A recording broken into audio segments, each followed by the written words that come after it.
मैं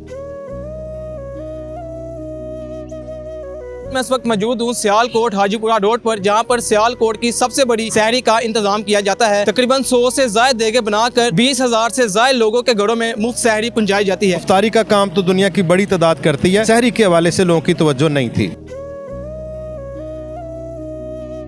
सर, सबसे पहले मुझे बताइएगा कि हमने इफ्तार के बहुत सारे पॉइंट देखे हैं, लेकिन सहरी का पॉइंट आपने लगाया, आइडिया कैसे आया? पहली बात तो यह है कि नबी सल्लल्लाहु अलैहि वसल्लम ने सहर व इफ्तार का जो हमें माइंडसेट दिया है, उसमें साफ सीधी बात नज़र आती है कि जिसने सहरी करनी है अफ्तारी भी तो वही करेगा। और हम समझते हैं कि जिस तरह अफ्तार का एक कल्चर पाकिस्तान में अल्हम्दुलिल्लाह मौजूद है, पूरी दुनिया में मौजूद है, तो जिस तरह शाम के वक्त इस चीज़ की ज़रूरत महसूस होती है तो सहरी के वक्त भी इसकी उसी तरह ज़रूरत महसूस होती है। फिर इलाकों में हमने सर्वे करके इस चीज़ को चेक किया कि एक बड़ी तादाद ऐसी है, यकीनन वो मुआशी तौर पर शदीद कमज़ोरी का सामना करती है, और ऐसे लोगों को उनके घरों में सर्विस पहुँचाने के लिए हमने जब मशवरा किया तो हमें इस बात का एहसास उस वक्त पहले से ज़्यादा हुआ। इस वक्त अल्हम्दुलिल्लाह 2 साल हो गए हैं मुसलसल हम ये काम कर रहे हैं, और ये उम्मुल कुरा वेलफेयर फ्रेंड्स के प्लेटफार्म से हम इस वक्त ये कर रहे हैं।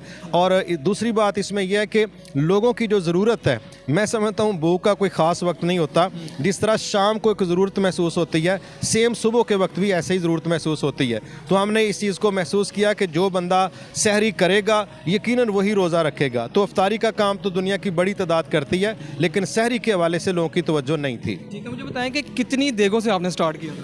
देखें अल्हम्दुलिल्लाह, अगर आप ये कह सकें कि हमने स्टार्ट तो किया था 30 देगों से, लेकिन इस वक्त हमने सियालकोट को 5 हिस्सों में तकसीम करके, इस वक्त आप कह लें कि इसके एनए के 5 हलके हैं, समड़ियाल है, पसरूर है, डस्का है, और जो पसरूर रोड पे नूरपुरा हमारा एक पॉइंट है सियालकोट से बाहर निकलते हुए।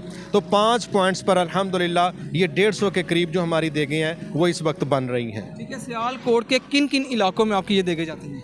हमने इसकी जो तकसीम की है वो तकरीबन, इसको थोड़ा पॉलिटिकली समझ लें कि हमारी कोशिश है 150 के करीब जो यूनियन काउंसिल्स हैं, तमाम यूनियन काउंसिल्स के अंदर हमारी कोशिश है कि ये पहुंच जाए। आप कह सकते हैं तकरीबन 80% यूनियन काउंसिल्स में अल्हम्दुलिल्लाह हमारा सहरी का ये खाना पहुंच रहा है। ठीक है, मुझे बताएं मेन्यू की अगर हम बात करें तो मेन्यू क्या रोज़ाना चेंज होता है? इसमें कोई शक नहीं है, यकीनन इसमें सब्जियां भी होती हैं, दालें भी होती हैं, गोश्त भी होता है। यानी कि इस तरह कह लें कि वसाइल का मैसर आ जाना, और दूसरा उसको तब्दील करके पेश करना। अगर एक ही चीज़ पेश करते हैं तो मेरा ख्याल है वो तो उकताहट का बायस बन जाती है। तो जिस तरह वसाइल मिलते जाते हैं उसके मुताबिक हम ना सिर्फ इनकी तादाद बढ़ाते जाते हैं, बल्कि इसकी डिशों के अंदर तब्दीली पैदा करना, ये भी उसकी एक फितरी ज़रूरत महसूस करते हैं।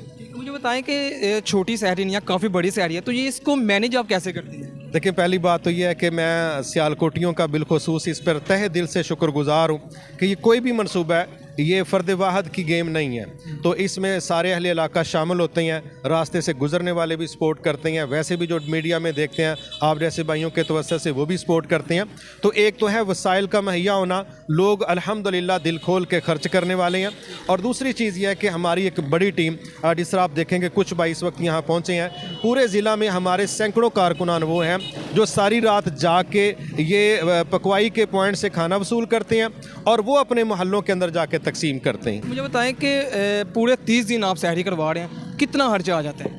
देखें, इसमें जब डिशें तब्दील होती हैं तो फिर ख़र्चा तो उसका ऑटोमेटिकली बढ़ता है। औसतन आप कह सकते हैं कि 8 से 10 हज़ार रुपये एक देग पर खर्च आता है, और उसकी बुनियाद पर हम समझते हैं जब डिशें तब्दील होती हैं तो फिर उसके खर्चों में इजाफा भी हो जाता है। ठीक है, 100 के लगभग रोज़ाना तक देगे यहाँ पे बन रही हैं, तो ये कितने बजे देगे बनने स्टार्ट होते हैं और कब तक पक जाती है? उस मैदान में यह है कि हम समझते हैं ये ऐसा काम है जिसको अगर हम रात लेट नाइट शुरू करें तो फिर शायद हमारा इसको मैनेज करना मुश्किल हो जाता है। हम फिर इसको शाम को के वक्त ही हमारी टीमें काम करना शुरू कर देती हैं।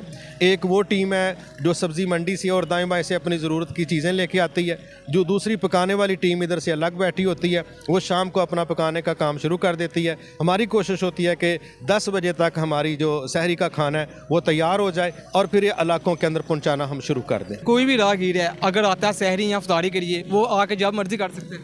नहीं, उसमें ये चीज़ है कि ऑटोमेटिकली 12 बजे के राउंड अबाउट ये खाना तो हमारा तकसीम हो जाएगा, और इफ्तारी का वैसे ही टाइम मखसूस है। अलबत्ता हमारी कोशिश होती है कि इस दौरान जो भी आ जाए वहाँ पर फिर हमारी कोई तखसीस नहीं होती कि इसको देना और उसको नहीं देना, क्योंकि ना हमने चेहरे देखने हैं ना हमने कुछ और देखना है। जो बंदा कहता है मेरी ज़रूरत है वो यहाँ आके ले जा सकता है। अगर इस नेक काम में अगर कोई हिस्सा डालना चाहे उसका क्या तरीका है? देखें, पहली बात तो ये है कि मैं समझता हूँ अपने अपने मोहल्लों में भी हम ज़रूरतमंदों को देख सकते हैं, लेकिन यहाँ चूँकि इस सहरी के खाने में स्पेशली कोई ऐसा मेरिट नहीं है कि ज़रूर फ़लाँ कोई मिलेगा। खाने का ताल्लुक भूख के साथ है, वो सबको लगती है, तो जिसको लगे कि हम उसको पहुँचाना चाहेंगे। इस वक्त कई इदारे ऐसे हैं कि जो मैं समझता हूँ कि उनका नाम ले तो शायद थोड़ा अजीब लगे, लेकिन वो सरकारी सरपरस्ती में भी ज़रूरतमंद है। और मैं समझता हूँ कि फिर एक बड़ी तादाद ऐसे लोगों की जो यहाँ पर रह रही है, उनके अपने घर नहीं हैं, वो मज़दूरी करने के लिए आए हैं। अभी जब हम इसी रोड पर अफ्तारी का दस्तरखान सजाते हैं तो 1000+ लोग यहाँ पर होते हैं, और एक बड़ी तादाद वही है जो सियालकोट में मज़दूरी करने के लिए आई है। तो मैं समझता हूँ इतने बड़े सेटअप को चलाने के लिए जितने ज़्यादा लोगों की सपोर्ट होगी उतना आसान होगा।